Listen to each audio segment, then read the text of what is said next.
Boa noite, pessoal. Tudo bem? Então sejam mais uma vez bem-vindos ao Xadreg. E hoje nós conversaremos com uma pessoa que representa a letrinha L, da nomenclatura LGBTQIAP+. Ela, Marcela Xavier, que tem 21 anos, é natural de Reserva, no Paraná, e está em Caçador há 11 anos, formada em massoterapia e é artista, atuante no grupo Temporá, o grupo mais antigo aqui de Caçador, Santa Catarina. Vamos conhecê-la? Eu vou tomar meu chazinho antes, porque, gente, tá um frio. Essa semana tem dado aqui em Caçador -3, -2, a semana inteira. Tá muito frio, eu não aguento. Eu amo frio, mas está realmente apavorante. Quase que eu pensei que ia nevar. Ainda não nevou, mas será que neva? Então vou chamar ela, só um minutinho, pessoal.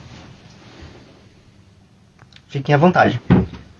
Peguem o seu chá e venham pra junto com a gente para essa conversa com Marcela Xavier. Olá, Marcela, tudo bem? Olá, tudo bem? Deixa eu ajustar aqui. Aí. Isso. Então seja bem-vinda aqui ao Xadreg. Obrigada. No quadro de entrevistas agora no mês de junho. E por que existe esse quadro, né? Para que a gente possa conhecer um pouco mais sobre os LGBTs aqui de Caçador, Santa Catarina. Marcelo, embora eu já falei um pouco mais sobre você no comecinho, no quadro, fale um pouquinho sobre você, fazendo um favor. Bom, meu nome é Marcela, né? Como ele já apresentou. Resido aqui há 11 anos já. Eu tenho 21 anos, quase 22. Faço 22 anos em setembro. Lésbica, assumida, graças a Deus. Atualmente eu trabalho com massoterapia. Faço parte do grupo de teatro temporário já há 5 anos. Adoro, amo de paixão. Se tem uma coisa que eu amo é fazer parte deste grupo em específico, porque ele tem uma história muito linda. E, assim, acho que a arte, ela liberta a gente, né, de uma certa forma. Então, é maravilhoso. E é isto.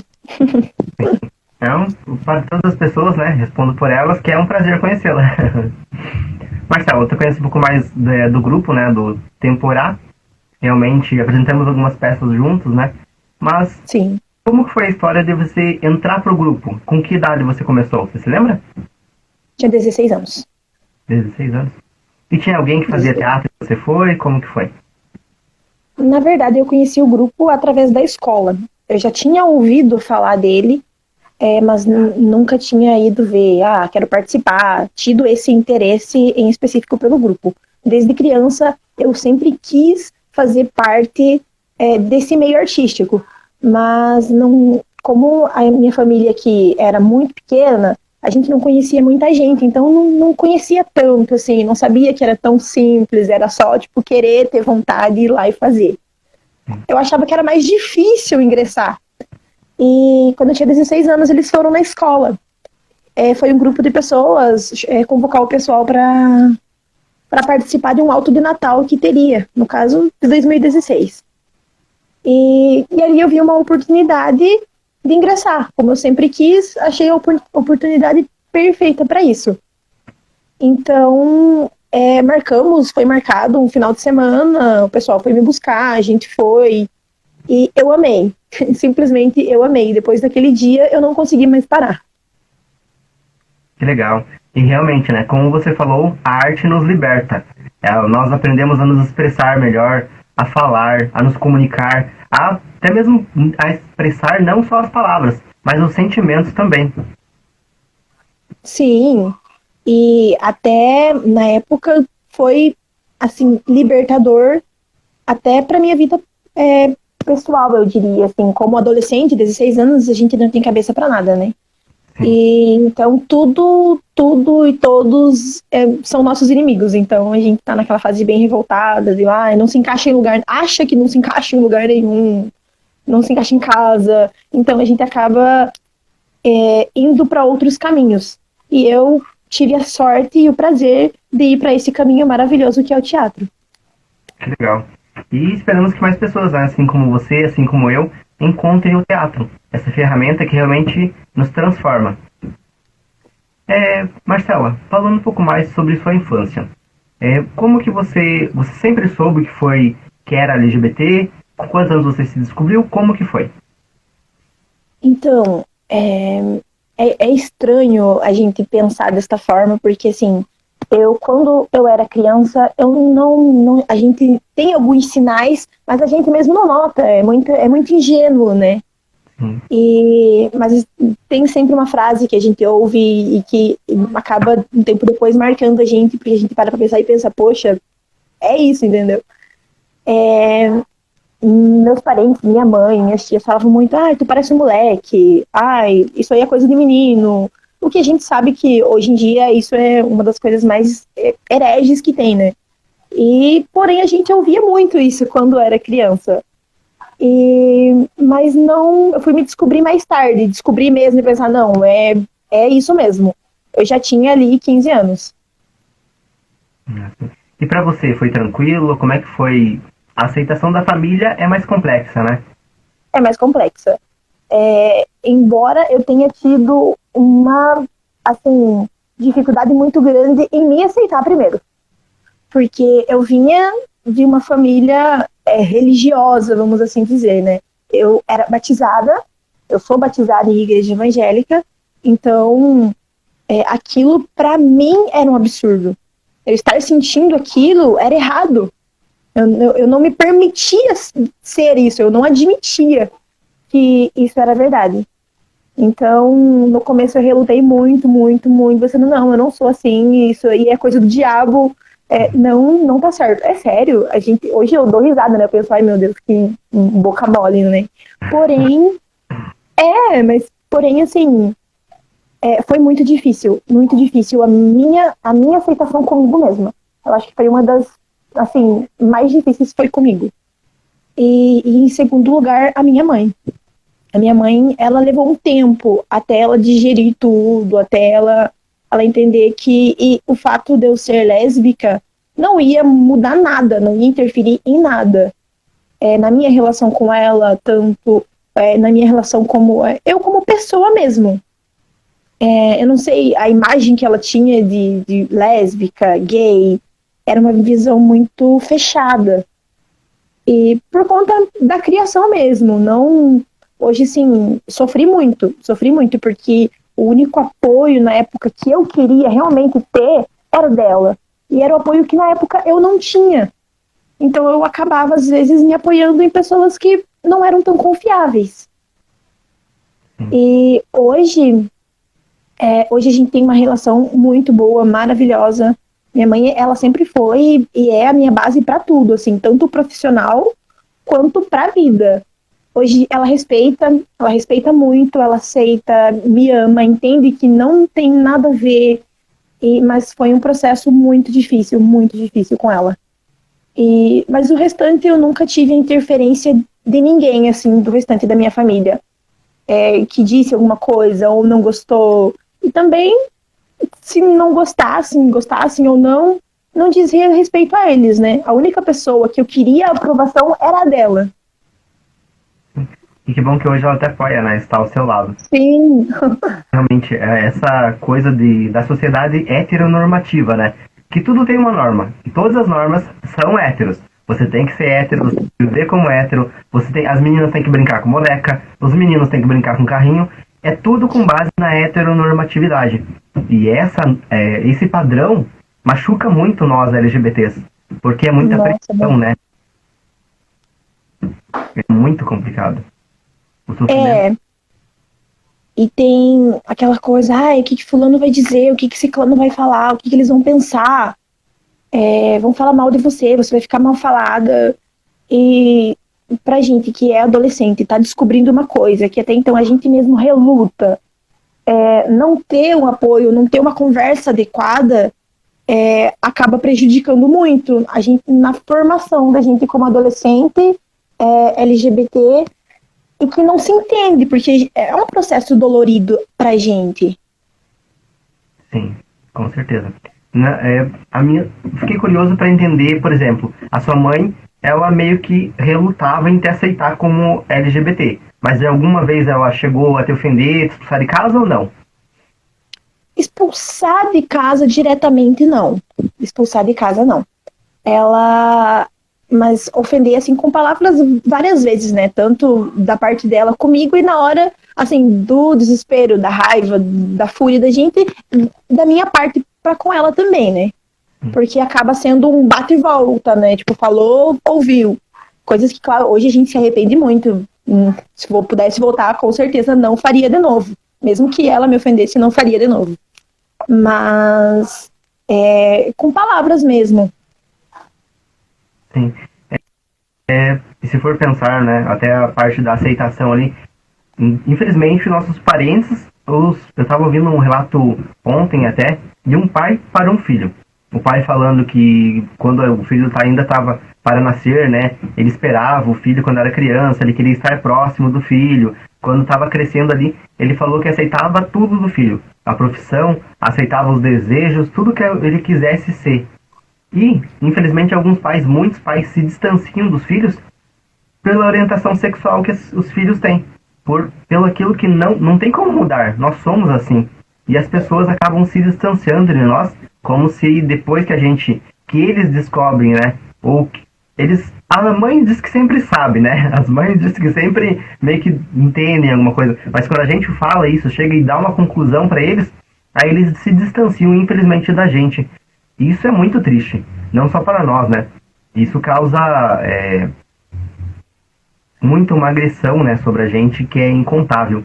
Há até mesmo pessoas, crianças, que morrem por causa dessa falta de aceitação, de respeito, de entendimento, né? Não só dos seus pais, mas da sociedade inteira, digamos assim.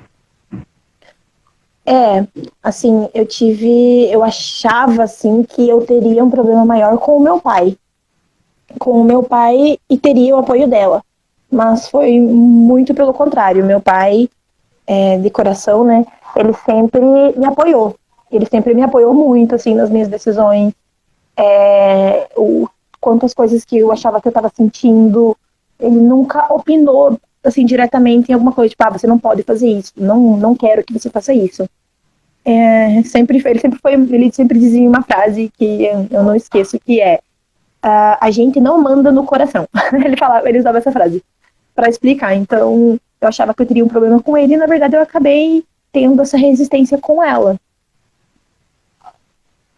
Hoje,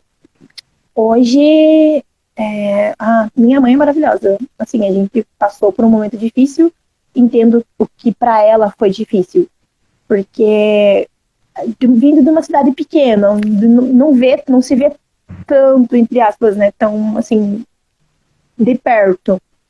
É difícil, é complicado. Eu entendo o lado dela na época, mas foi dolorido. A minha mãe, ela é massoterapeuta também. E hoje tô aqui, acabei seguindo os passos dela, né? Maravilhosa, linda. E tenho muito orgulho de estar seguindo essa profissão, dela ser a minha inspiração. E quero ser cada dia melhor. Ela escolheu esse mesmo caminho, né, dos seus pais. Uhum. Faz quanto tempo? Como que é a formação? Demora quanto tempo para massoterapia? E o que é a massoterapia para quem não conhece? Bom, depende do curso que você faz. O curso que eu fiz aqui em Caçador, na CBS, ele teria a duração de 12 meses. Porém, devido à pandemia e tudo o que aconteceu, o curso acabou parando. Levei 18 meses para concluir ele. O curso que era para levar 12 meses, a gente levou em 18 por conta da pandemia, mas normalmente... E aí, o que acontece? Tem vários cursos separados. O curso que eu fiz, ele foi um intensivo, ele foi completo. Agora tem cursos que são por técnicas. Por exemplo, quero fazer só a técnica de relaxante, só a técnica de terapêutica, só drenagem linfática. Consegue também. Então, varia de escola para escola. Na escola que eu fiz, eu tive a oportunidade de estar fazendo o curso completo. A massoterapia, ela é uma técnica, são um conjunto de técnicas, na verdade, manuais, que a gente consegue aliviar dores, a gente consegue reduzir o líquido do corpo, né, na quiropraxia, né, ajustar, a gente consegue, na massagem modeladora, ter uma redução ali de medidas, uma melhora para o sistema circulatório, tem vários benefícios. Se você tem uma dor específica, nas costas, a gente consegue estar diminuindo essa dor, claro, com um diagnóstico e uma boa anamnese, né? O que é a anamnese? A ficha da anamnese é uma fichinha que a gente preenche, é uma avaliação para ver se, desde quando a pessoa tem a dor, se a pessoa tem pressão alta, se tem pressão baixa, se ela sofre de diabetes. É um formulário gigantesco que a pessoa tem que preencher primeiro para a gente poder saber de que forma que vai prosseguir, qual técnica que vai usar, o que é mais indicado, o que a gente não pode fazer. Ah, que legal. É bom entender um pouco mais desse teu universo, né? Realmente, parabéns por ser uma massoterapeuta. E você já começou a atuar? Já tô atuando. Atuo já. Marcela, vamos conversar. Eu tenho uma brincadeira que eu faço aqui com o pessoal que participa do chá drag, da hora do chá, que eu falo uma palavra e você me fala a primeira coisa que vier à sua cabeça, tá bom? Tá bom. É o tete a tete que o pessoal fala. Então, eu falo, você responde. Não pode demorar e tem que ser a primeira coisa que vier à sua cabeça, realmente. Ai, meu Deus, eu sou lerda. Deus. Amor. Amor. Amanda. Morte. Saudade. Esperança. Vida. Uma cor. Azul. Um animal. Gato. Quente ou frio? Quente. Uma cidade. Caçador. Um objetivo. Um filho. Um medo. A morte. E uma esperança. Pensei demais. Vai que ainda dá tempo.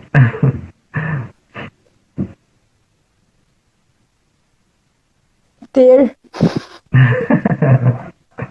Tranquilo. Então esse joguinho é pra a gente conhecer, conseguir conhecer um pouquinho melhor, né? Saber o que a pessoa, quais são as afinidades, o que a pessoa pensa quando ouve tal palavra. No que o cérebro dela leva ela pensar primeiramente, né? O que ela tem mais afinidade realmente. Foi muito bom poder te conhecer um pouquinho mais, Marcela. Você falou Amanda. Caso, quando a gente... Pode falar, desculpe, pode falar o que você falar.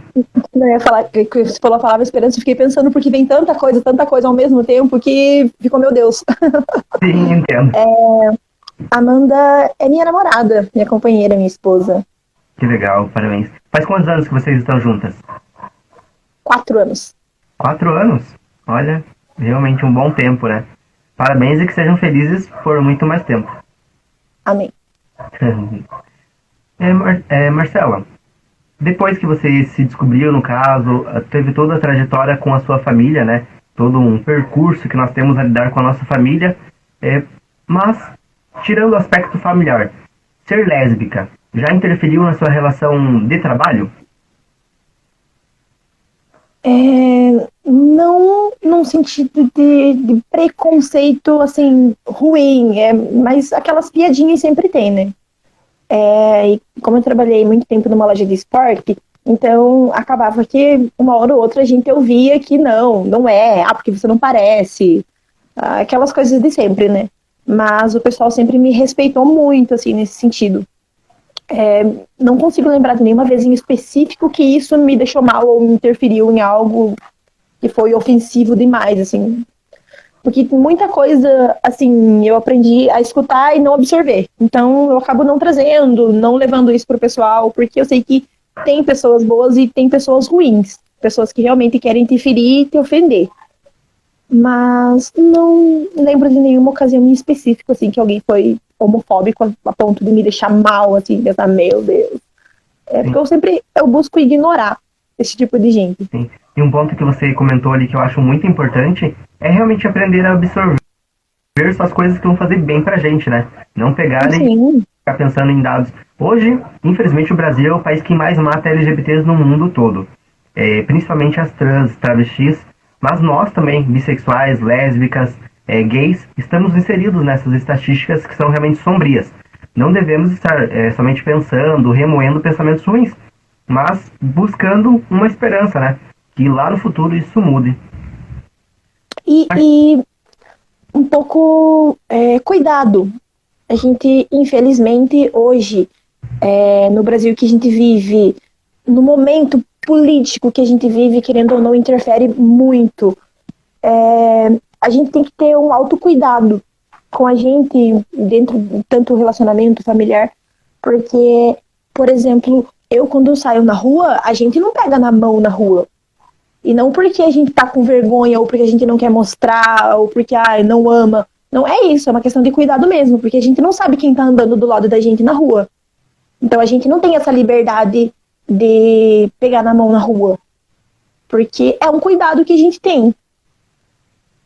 Sim, bem importante esse comentário seu. Porque tem alguns cuidados que nós temos que nos preservar, né? Uma coisa que a gente não quisesse estar fazendo, mas entendemos que atualmente nós temos que fazer para o nosso bem, infelizmente. Até mesmo, às vezes, muitos LGBT se preservam no próprio trabalho, né? Eu não vou falar que eu sou LGBT porque pode vir alguma coisa, alguma restrição, alguma pressão, seja do chefe, seja de colegas de trabalho. São coisas que, infelizmente, nós temos que fazer, né? Nós entendemos isso, realmente é complicado, mas esperamos que lá no futuro isso não aconteça mais, né? É uma esperança que nós temos para o futuro, realmente. Marcelo, eu gostaria de abordar para o pessoal, né? Um assunto que é muito importante também, embora seja um pouco triste, né? Seja muito triste, na verdade, que é a respeito de suicídio. Teve um suicídio na sua família. Você pode nos contar um pouco mais sobre essa história? Quem foi, por favor? Posso. Fiquei um pouquinho relutante na hora, pensando se eu deveria ou não, e concluí que sim, que eu deveria. É importante falar sobre isso, principalmente para as pessoas que estão vendo e para mim. É muito bom falar. Ano passado, em fevereiro, no dia 6 de fevereiro, eu estava voltando para casa e aí eu recebi uma mensagem. Foi muito... Às vezes eu penso, meu Deus, uma mensagem. Tipo de notícia que a gente recebe por mensagem, né? Eu recebi uma mensagem que dizia que o meu irmão tinha se matado. Que um dos meus irmãos, né, eu tenho vários, que um deles tinha se matado. E na hora eu olhei e pensei, é uma brincadeira de mau gosto. É uma brincadeira de muito mau gosto. E aí eu estava chegando em casa, eu cheguei em casa, eu não conseguia falar, eu fiquei catatônica. Pra mim, tava tudo assim, eu não conseguia pensar, eu não conseguia falar, eu fiquei no estado por um instante catatônica. Eu olhava pra Amanda e eu não conseguia explicar pra ela o que estava acontecendo. Porque eu não queria acreditar e, no fundo, eu sabia que era verdade. Então, a minha primeira reação no momento foi pegar o meu celular e ligar para uma irmã dele por parte de mãe. Aí eu liguei para ela. Quando eu liguei para ela, ela atendeu o telefone. A primeira coisa que eu ouvi foi ela chorando. Então, eu não consegui conversar direito com ela porque eu vi que era verdade. Então... foi muito doloroso, eu não conseguia pensar, eu não conseguia discernir nada.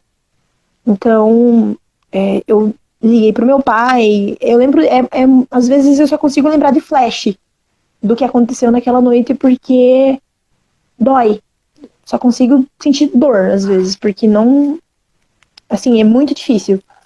E eu liguei pra ele quase não... assim, meu pai biológico, né? A gente quase não conversa.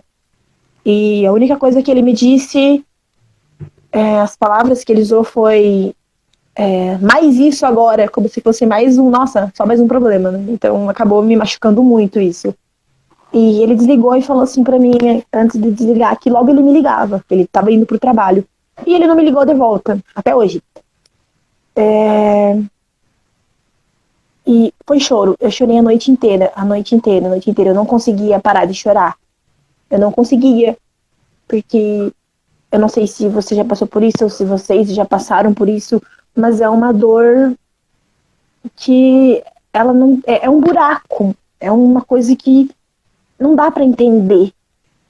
E meu irmão, ele tinha 17 anos. Ele morava lá no Paraná. E a gente é irmão por parte de pai. A gente era muito próximo, a gente era muito parecido. E então era uma coisa que eu não esperava assim que ele fosse fazer isso. Ele não tinha dado nenhum sinal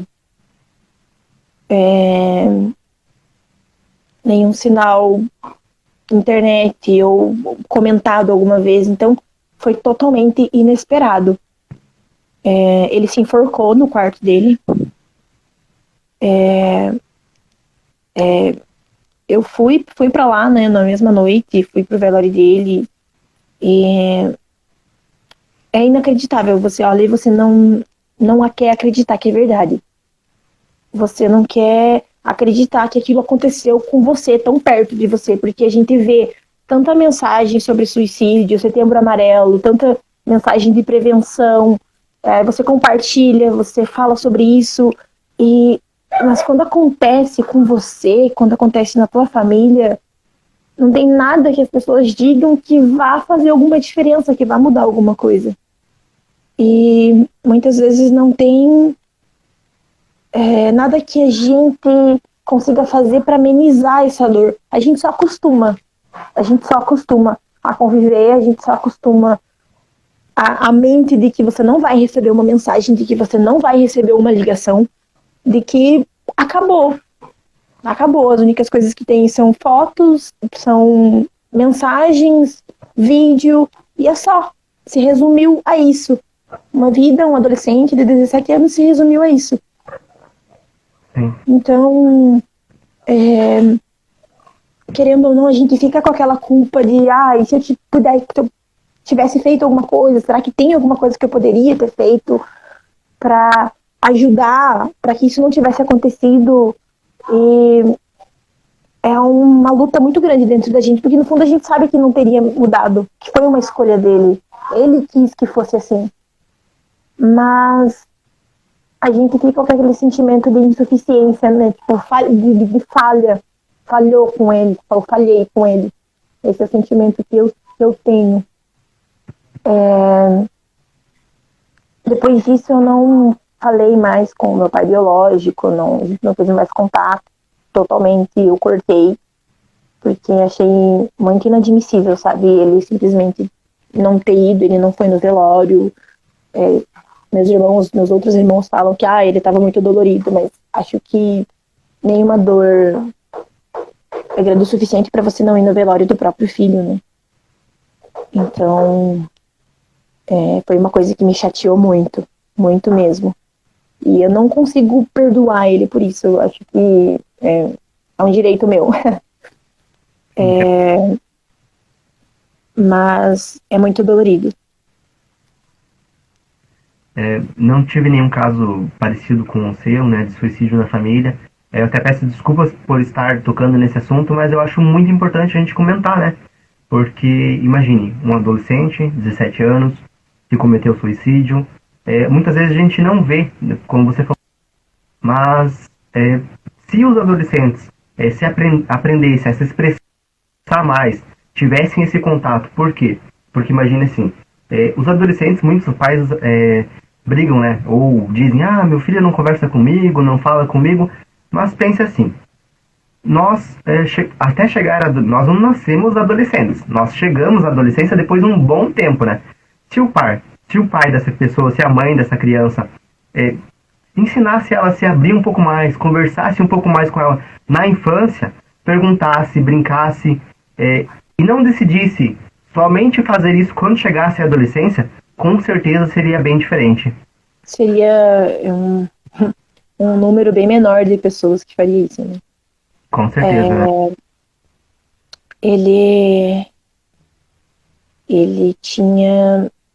Ele era um menino muito extrovertido, então foi um baque para todo mundo. Ninguém imaginava que isso ia acontecer, ninguém esperava.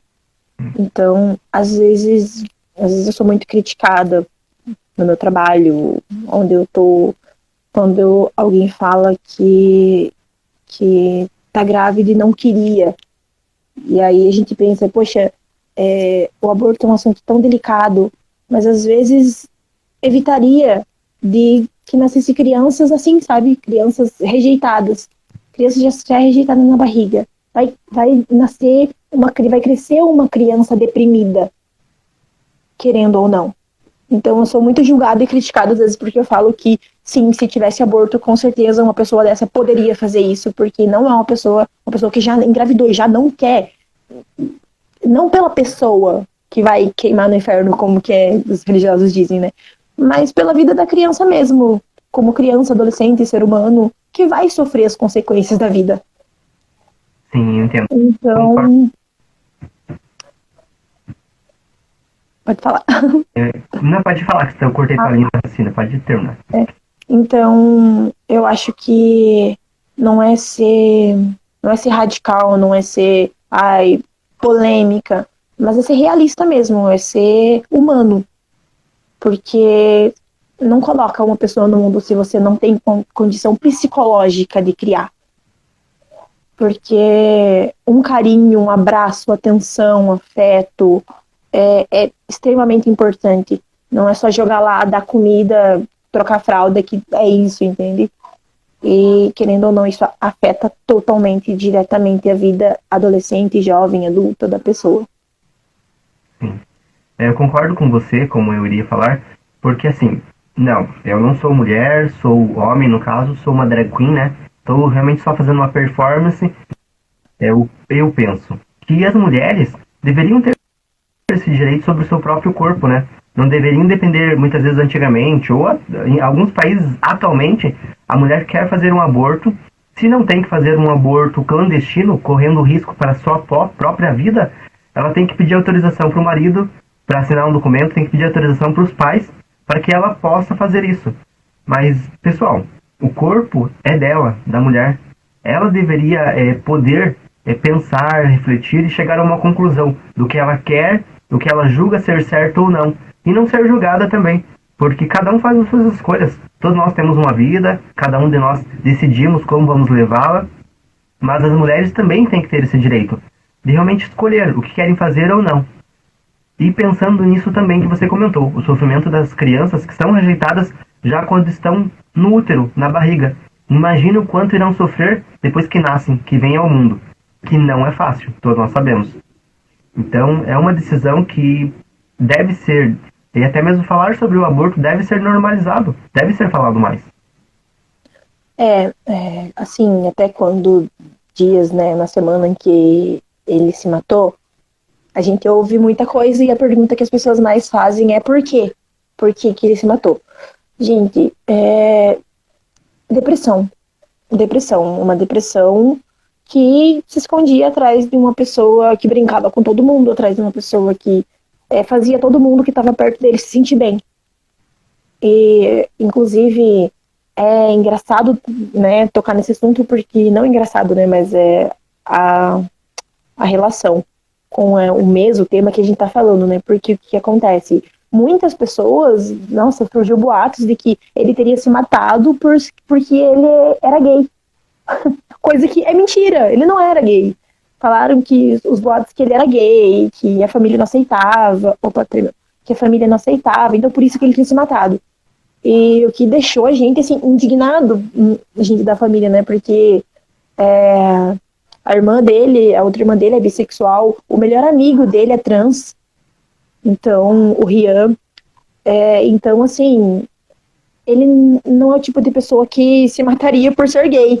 Se ele fosse gay, ele é o tipo de pessoa que chegaria e falaria, então, oi, sou gay. Pronto.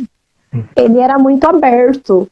E a gente ouvi que as pessoas ainda têm essa mente de que ele se matou porque era gay.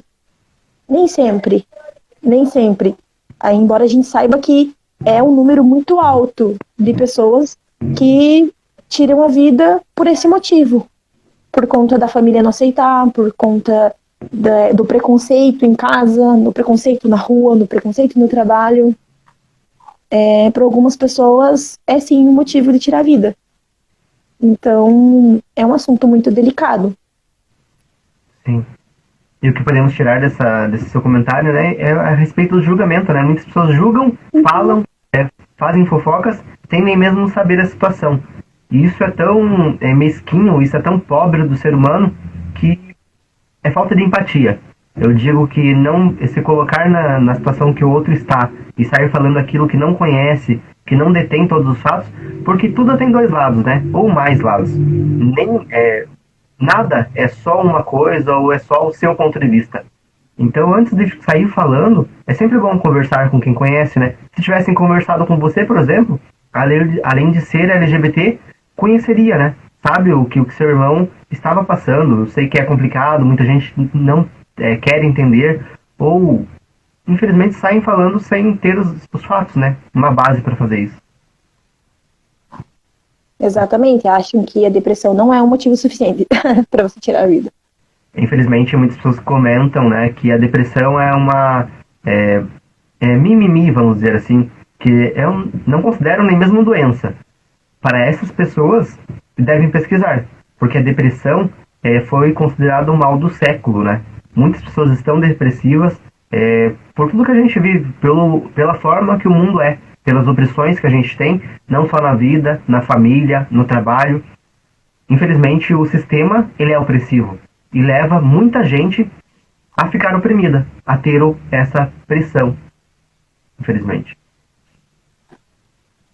Sim, e a gente tem que aprender, eu digo a gente, todos nós, a olhar para as pessoas com um olhar mais humano, não um olhar superficial.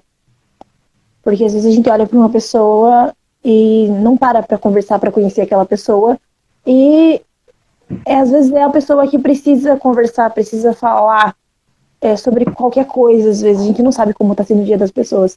Então, tenha um olhar mais humano, um olhar mais sensível para as pessoas que convivem com você, que trabalham com você, que estão com você todos os dias. E que às vezes você não parou ainda para conhecer essa pessoa de verdade. Sim, é muito importante, né? Isso. Tentar se colocar. E falando um pouco mais sobre o suicídio, como nós estávamos comentando, que deve ser normalizado, deve ser discutido, né? Infelizmente, as pessoas que sofrem com depressão, com essa pressão, elas acham que é normal. E não conversam isso com mais ninguém. Não levam isso à frente. Por quê? Porque talvez se ela falar que ela está depressiva, que ela não está bem, ela vai ser julgada por outras pessoas, as pessoas não vão entendê-las, né? E a gente tem que normalizar. Tem muitos assuntos que devem ser normalizados.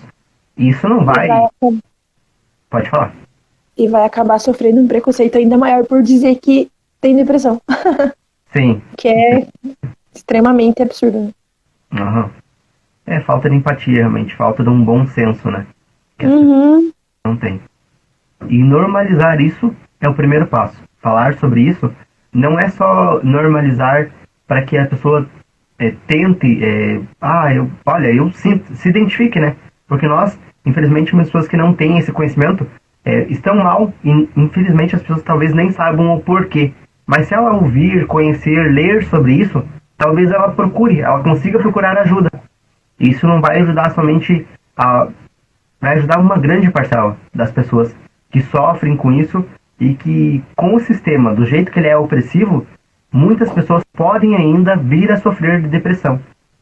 Isso tem que ser normalizado, assim como o suicídio. É muito importante que isso seja normalizado. Assim como ser LGBT, assim como o assunto do aborto deve ser normalizado e discutido. Isso não vai... Falar sobre o aborto não vai fazer com que ninguém aborte. A pessoa vai decidir se eu quero ou não. Falar sobre o suicídio não vai falar com que ninguém se suicide. Isso é uma coisa da pessoa. Assim como falar sobre ser gay, ser lésbica, ser trans, não transforma ninguém em LGBT. Não somos nós falando que vai transformar alguém. Isso só... Até porque se isso acontecesse, a gente não era assim, né? Porque a gente cresceu numa sociedade de, né, composta por héteros. Se Sim. fosse seguir essa linha de raciocínio, a gente seria hétero. Então, é irônico, né? De tudo quanto é lado, né?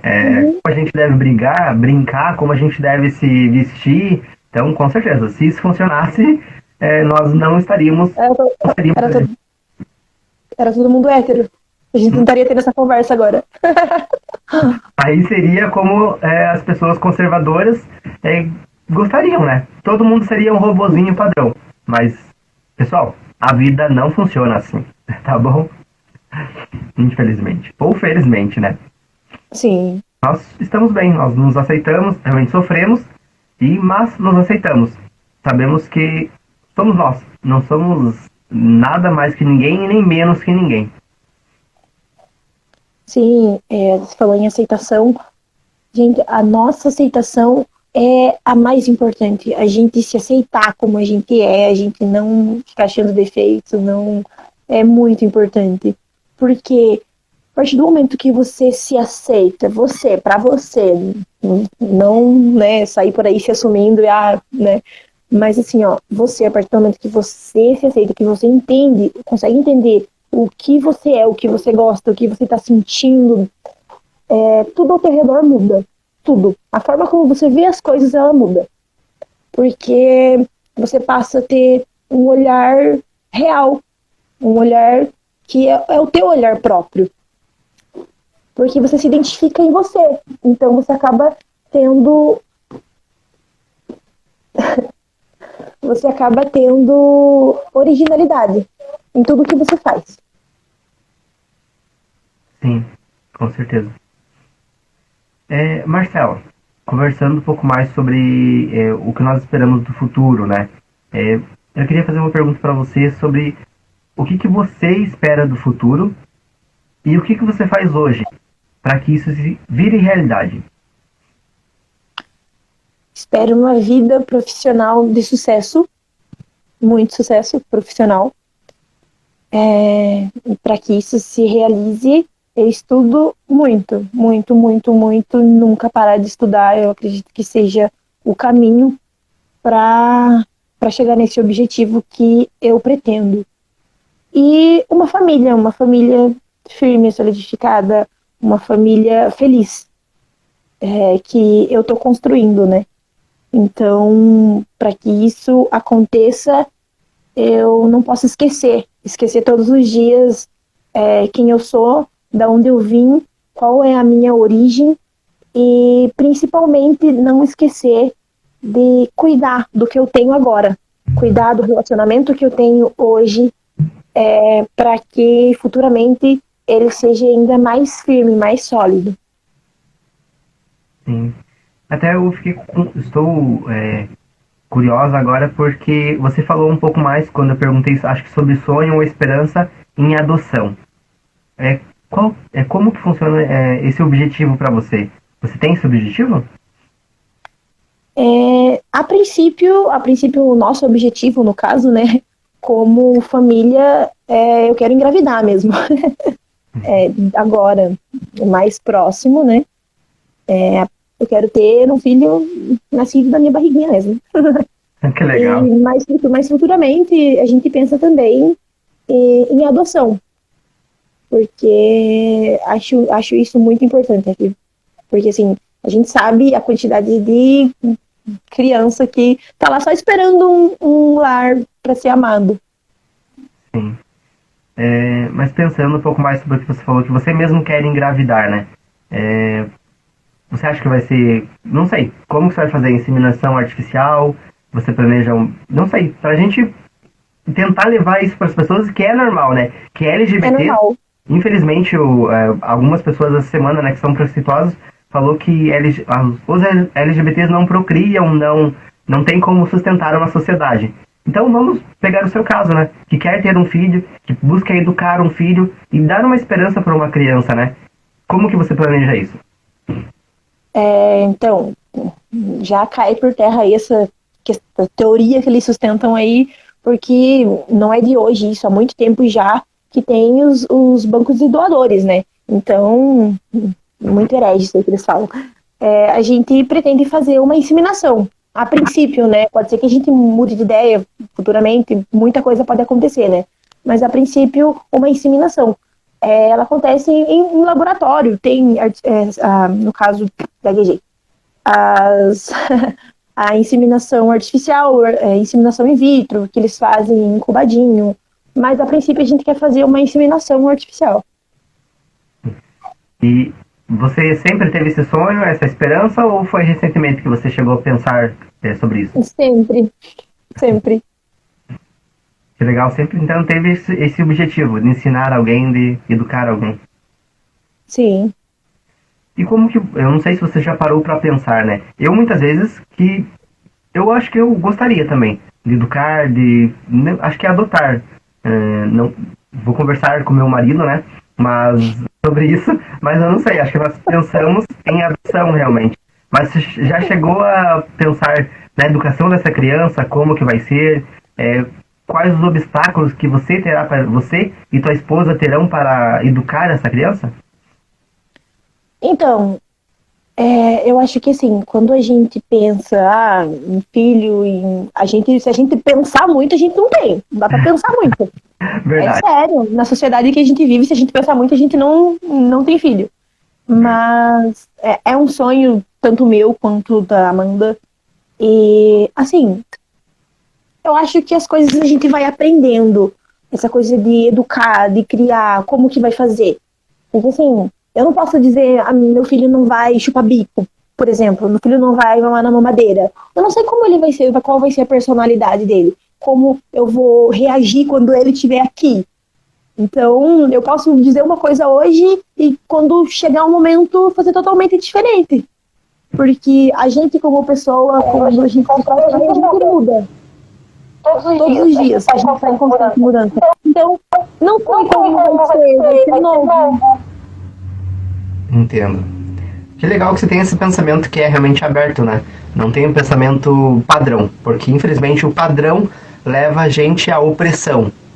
E realmente, a visão que nós temos que ter é essa, que nós devemos nos adequar, nos adaptar com a situação. É um bom ponto de vista, realmente. Eu às vezes fico pensando, tá, mas eu vou adotar uma criança. Mas eu acho que vai dar um pouquinho de sofrimento, né? Para educar alguém. Realmente é como você falou, né? Se a gente pensar muito, a gente não leva para frente o plano. Sim. E quando a gente pensa em educar alguém, você pensa, meu Deus, eu vou educar alguém. Então você começa a pensar assim, você não consegue chegar a uma conclusão do como isso vai ser. Eu acho que só no momento mesmo pra gente saber. Sim, entendo. Marcelo, eu comento com o pessoal aqui no meu canal que não existe somente a política partidária, né? Nós somos seres políticos, a nossa vida é política. E cobro realmente, não sei se está certa a palavra cobrar, mas nós devemos ter uma consciência, né? Do tempo que a gente vive, das coisas que nós passamos, e para que a gente leve isso para outras pessoas, eu gostaria de impulsionar a fazer uma reflexão sobre o governo atual, sobre a vida atual. Qual é a sua posição, Marcela? Para conhecer um pouquinho melhor você. Gente, agora você cutucou, né? Desculpa. Não. Assim, eu acho que a gente, sendo bem claro, está num governo muito genocida. Muito pensado. Oi. Só arrumar aqui. Sim, tranquilo. Deixa eu falar direito. Aí. Acho que a gente está vivendo um momento muito complicado, porque assim, eu não sou totalmente contra o governo atual. Porque tem pessoa que oprime o outro, que atua de forma opressora, né? Acho que não é o Brasil que eu queria criar um filho. Não é longe disso. Então, esse vermelho é embasado. Acho que não é legal. Não concordo. Não concordo nem um pouco. Esperando as próximas eleições e a gente sabe que se Deus quiser, logo acaba e que venha um governo melhor, né? Sim. Até falando um pouco mais sobre até a gente juntando raciocínios, né? Achei legal que você fez isso, que se eu espero um filho, uma criança, né? Será que a atualidade vai me ajudar ou vai me atrapalhar na educação, na criação dessa criança? E se a gente for pensar, logo, quando eu falo em criança, eu digo que é um desgoverno. Porque fala em criança, eu me lembro, não sei se você chegou a ver o vídeo, que o atual presidente do Brasil tira a máscara de uma criancinha. Não sei se chegou a ver esse vídeo. Eu não vi. Então, tem um vídeo que realmente, em uma manifestação que é contra as medidas que nós temos para não espalhar, né, o coronavírus, o atual presidente do Brasil vai lá e tira uma máscara de uma criancinha que ele pega no colo. Se não bastasse, a gente tenta ensinar que não pode, né? Estamos aí mais de um ano já nessa luta aí, tentando ensinar as pessoas a se politicar, de que tem que usar, de que é importante usar, de que é para um cuidado, é para prevenir. Aí o presidente vai lá e faz uma coisa dessa, gente. Imagine a situação onde estamos. Então, a gente não precisa nem pensar, né? Se o atual governo, o que acontece na atualidade vai beneficiar a criação de uma criança ou vai ficar mais difícil. Com certeza vai ficar mais difícil. E não é isso que nós queremos, como você mesmo falou, né? Esperamos um futuro melhor do que vivemos hoje. Marcela, muito obrigado por contar com a sua presença aqui no Xadreg, por esclarecer, comentar um pouquinho sobre vários assuntos. Tenho certeza que as pessoas que acompanharam ou que vão ver essa entrevista, esse bate-papo lá no YouTube, vão gostar de te conhecer um pouquinho melhor. Muito obrigado por estar aqui no Xadreg. De nada, eu que agradeço pelo convite, né, por você ter lembrado de mim e me convidado para fazer parte, para participar desse momento, fechando esse momento aí já, né? Sim. Último dia do mês de junho, né? Esse projeto é para conhecer um pouco mais os LGBTs. Mas, até mais, Marcela. Beijão, obrigada. Eu que agradeço. Tchau. Tchau, tchau. Eu agradeço por todos estarem aqui conosco nessa noite, né? Fria, não só em Caçador, em Curitiba, em várias cidades, né? Tanto no Paraná como Santa Catarina, nós estamos enfrentando essa frente fria. Agora, eu só penso em tirar essa make naquela água gelada. Então, até mais, pessoal. Muito obrigado por acompanharem esse projeto agora no mês de junho, que é o mês do orgulho LGBT. O mês do orgulho LGBT, o mês de junho, é necessário porque não podemos amar, não podemos viver. Então, por isso se faz necessário o mês do orgulho LGBTQIAP+. E até o próximo Xadreg, que com certeza teremos outros projetos no ano todo. Mas eu agradeço, amei conversar com todos os entrevistados do canal. Até mais, gente.